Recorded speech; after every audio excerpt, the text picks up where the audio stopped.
name is Vanessa Rebentisch. I'm from Los Angeles, and I am currently a sophomore environmental engineering major at Texas A&M. With this degree, as well as a minor in environmental soil science, I hope to restore ecosystems by removing pollution from air, groundwater, and soil, as well as restoring soil health in order to draw down carbon from the atmosphere. I can also picture myself going to law school so that I can have the ability to fight for the rights of nature in our legal system. I am also currently working with Texas A&M AgriLife Extension in order to educate rural Texans on the importance of protecting watersheds.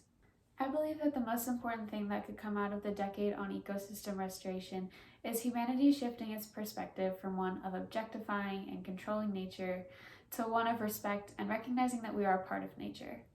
Once that fundamental view is shifted, the way we treat nature and value ecosystems will change as well. Now the tricky part is just making that happen, and that's why it takes all of us in all our communities spreading the word.